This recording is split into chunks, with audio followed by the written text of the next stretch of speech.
গরুর কালাভুনা না ঝোল সহকারে গরুর গোশত ট্রাই করছি। আমি এর আগে অনেক জায়গার এই গরুর গোশত ট্রাই করেছি। আজকে চলে এসেছি সিরাজগঞ্জ এনায়েতপুর এই গরুর গোশত ট্রাই করার জন্য। 150 টাকা বাটি। দামটা শোনার পরে টেবিলে বসার পরে অলরেডি দেখতে পাচ্ছেন যে দুই বাটি, আমরা দুইজন ছিলাম, দুই বাটি গরুর ঝোল আলা গোশত দিয়ে গেল। অনেক ভালো। এখানে মূলত 4 পিস গোশত ছিল। আমার কাছে অনেকটাই ভালো লেগেছে। আপনারা তো রাজশাহীর কালাভুনা খেয়েছেন, কিন্তু এনায়তপুর এসে এই যে গরুর কালাভুনা না ঝোল সহকারে গরুর গোশত ট্রাই করছি। অনেক টেস্টি একটি খাবার আপনারা দেখতে পাচ্ছেন।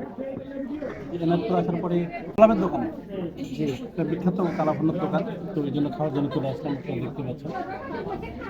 আমার কাছে এতটাই ভালো লেগেছে যে আমি হাতে তুলে নিয়ে খাওয়া শুরু করে দিয়েছি অলরেডি। আর এখানে এত পরিমাণে ভিড় ছিল, এত পরিমাণে ক্রাউড ছিল যে বসার কোনো জায়গা ছিল না।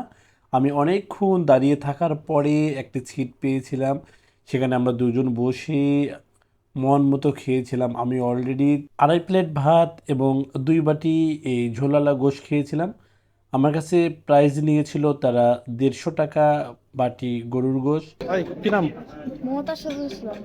তোমাদের দোকানের নাম কি? দোকানের নাম গোলাম হোটেল। গোলাম না গোলাপ? গোলাম হোটেল। তোমার নাম কি? মমতা শহীদ ইসলাম।